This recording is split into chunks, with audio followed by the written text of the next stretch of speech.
Good evening, students.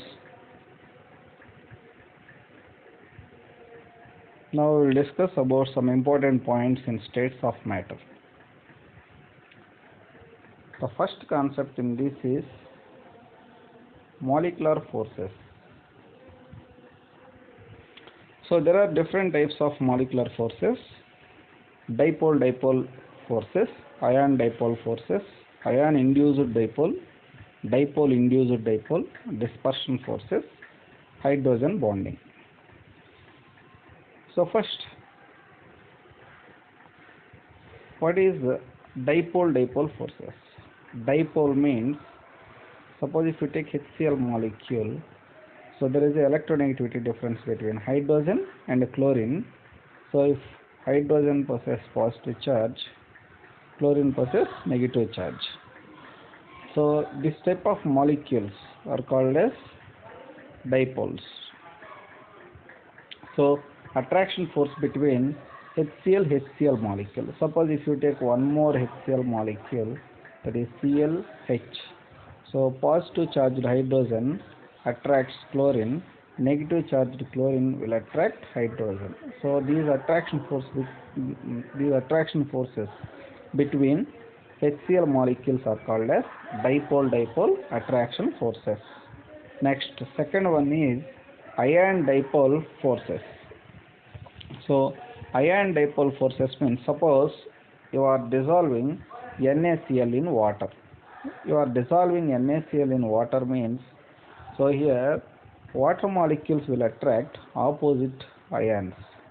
Suppose NaCl salt we are dissolving, so water molecules will attract Na plus ion as well as Cl minus ions. For example, if you take H2O molecule, H2O molecule possesses both positive as well as negative charge. Hydrogen possesses positive charge and oxygen possesses negative charge. So oxygen end will attract Na plus ions, H plus end will attract Cl minus ions, so that the attraction force between H2O and Cl minus or H2O Na plus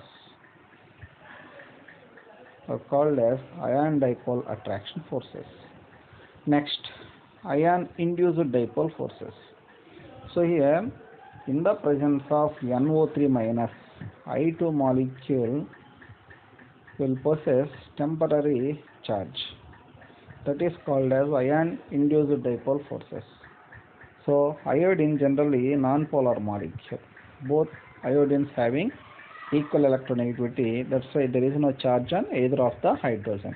So, but in the presence of NO3 minus, this electron pair will disturb and it will move either towards any one of the chlorine. Suppose NO3 minus came this side means, so this due to negative charge on NO3 minus, these electrons will move towards second iodine. So this iodine will possess negative charge, this iodine will possess positive charge. Means in the presence of NO3 minus, so charge separation is induced. That's why these are ion-induced dipole forces.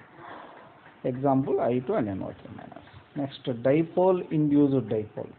So dipole and induced dipole. Induced dipole is neon or iodine, any, so non-polar molecules. This is HCl is dipole. So one dipole molecule, one induced dipole molecule attraction forces are called as dipole-induced dipole forces. Next, dispersion forces. Dispersion forces means attraction forces exist between non-polar molecules are called as dispersion forces. Next, hydrogen bonding. So hydrogen bonding means hydrogen bond between more electronegative element of one molecule and hydrogen of other molecule is called as hydrogen bonding. So these are the examples for hydrogen bonding: H2O, HF and H3. Between H2O molecules there is a hydrogen bond. Next, some important points regarding these forces. Dipole forces in solids directly proportional to, inversely proportional to R cube. Here R is distance between molecules. So in case of stationary molecules, that is inversely proportional to R cube. In case of rotating molecules, it is inversely proportional to R power 6. Similarly, dispersion forces inversely proportional to R power 1 by R power 6. Is inversely proportional to R power 6. Next, ideal gas equation. So that is PV equal to nRT. So from this equation, if N and R constants, N is number of moles, R is gas constant, we can write P1 V1 by T1 equal to P2 V2 by T2. And from the PV equal to nRT equation, we can write PV equal to constant when nRT constants. So by keeping any one term or two terms constant, we can take relation between other terms. So like that only we will get this formula: density of gas equal to Pm by RT. Here m is molecular weight of gas, P is pressure, T is temperature. Next, Dalton's law of partial pressures. So Dalton's law of partial pressures. So according to Dalton's law of partial pressure, suppose if you take different gases in a container, so gas 1, gas 2, gas 3, so like that there are different gases in a container. So total pressure of this gases mixture equal to sum of individual pressures of gases present in the container. So that individual pressures also called as partial pressures of gases. So this is the formula according to Dalton's law. P total equal to P1 plus P2 plus P3 plus and so on Pn. So applications of Dalton's law. So from Dalton's law we can calculate dry gas pressure from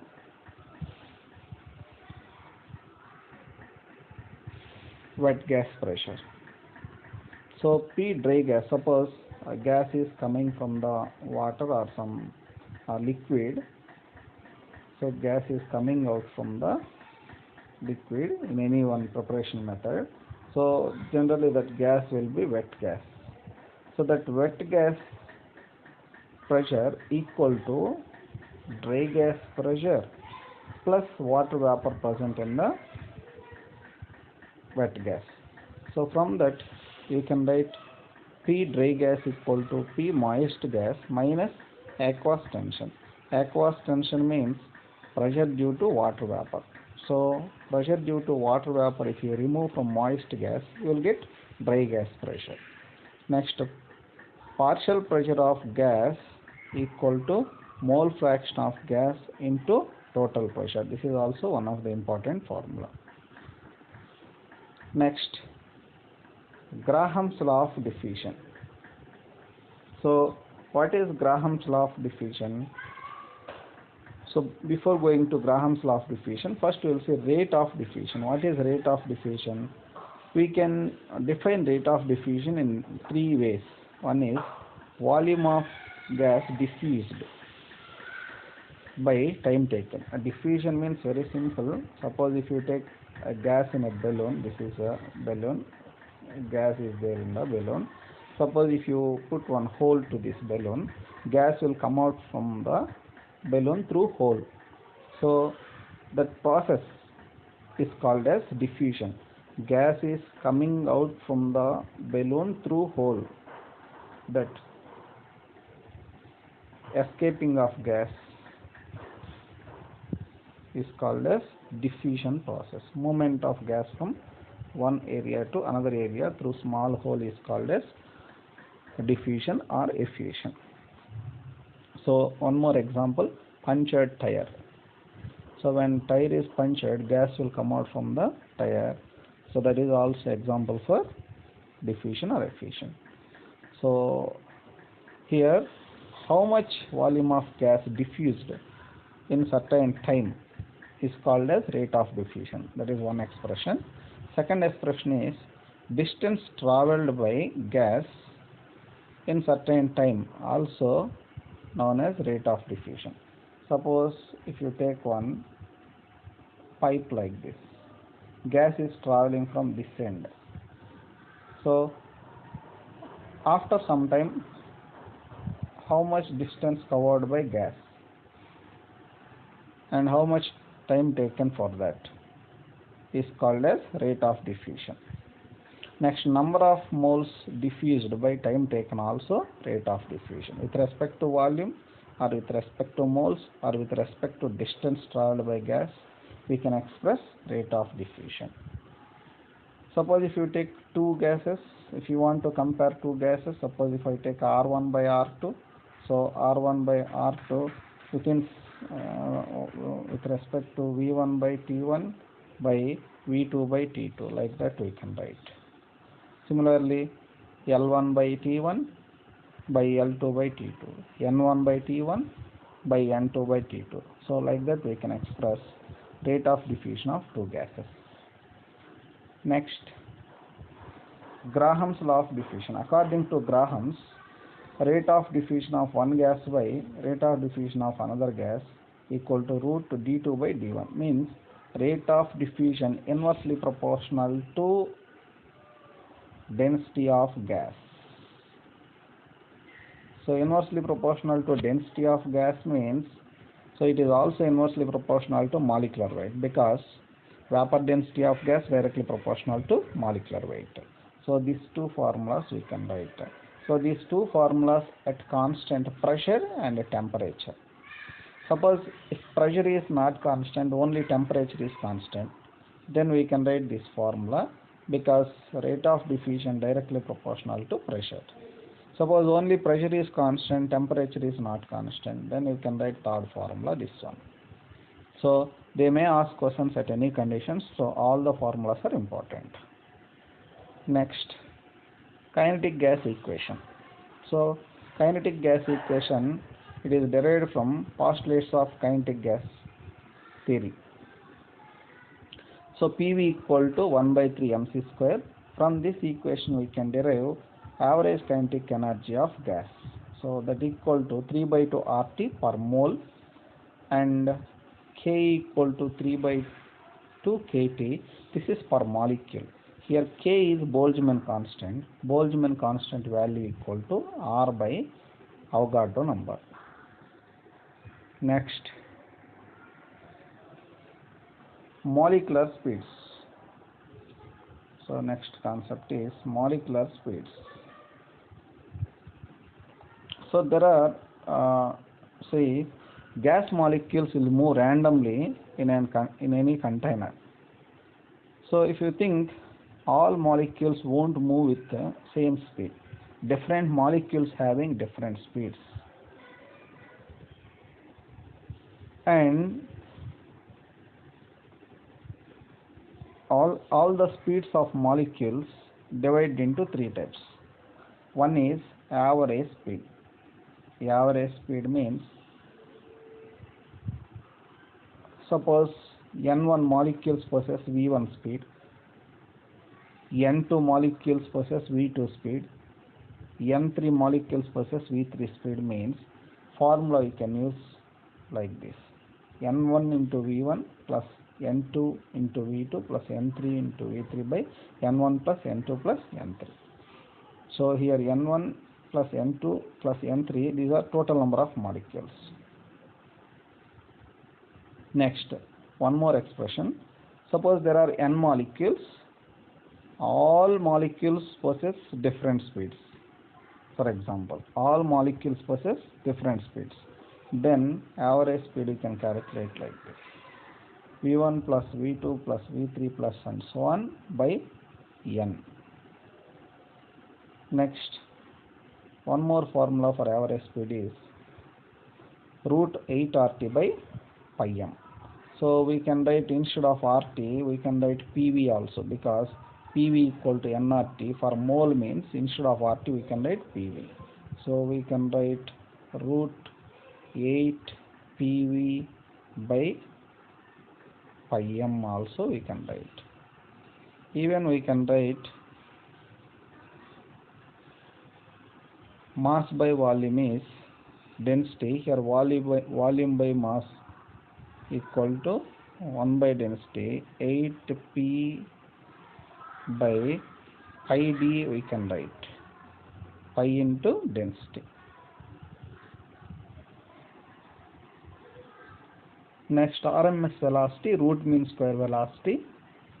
So root mean square velocity we can calculate by using this formula. So here root of n1 v1 square plus n2 v2 square plus n3 v3 square.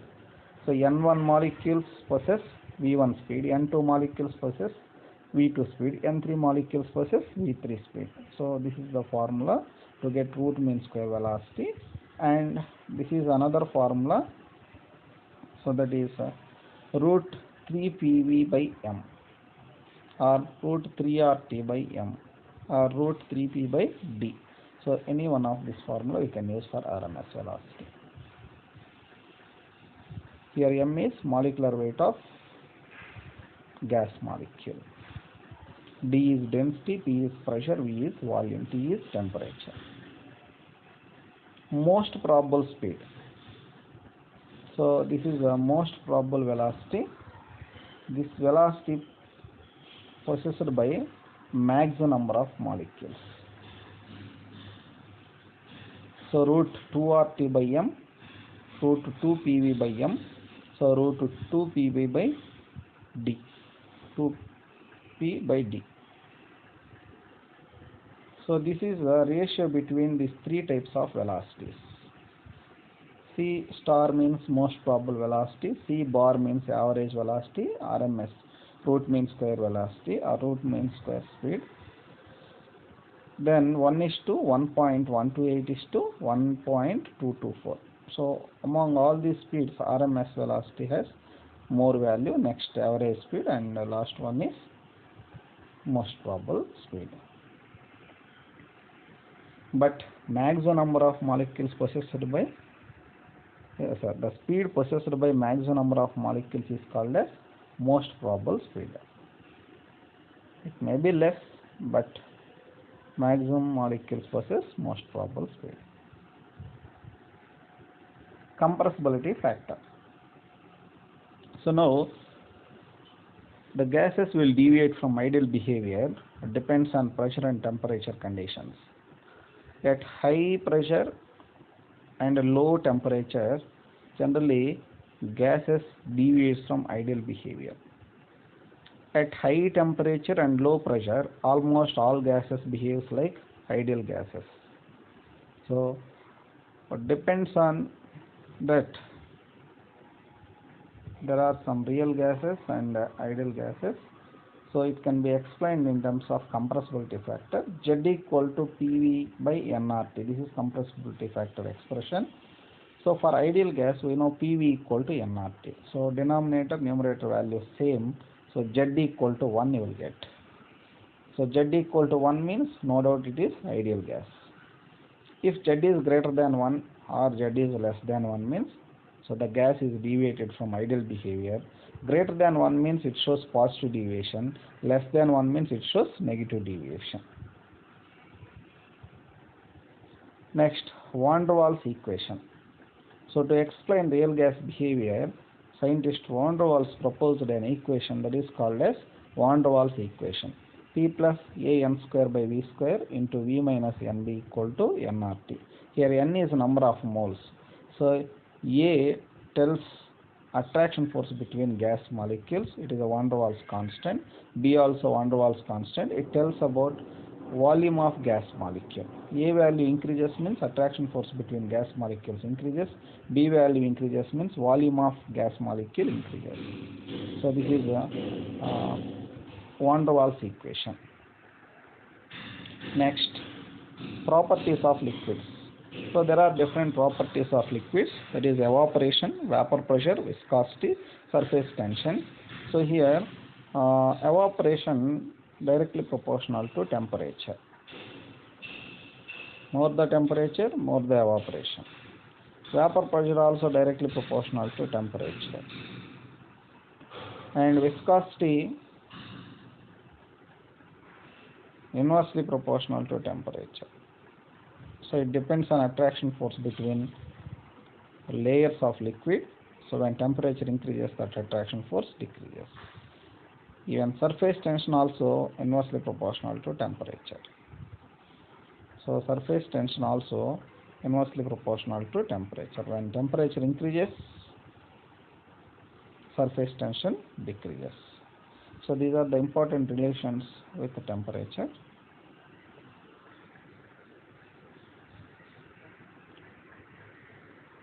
So thank you.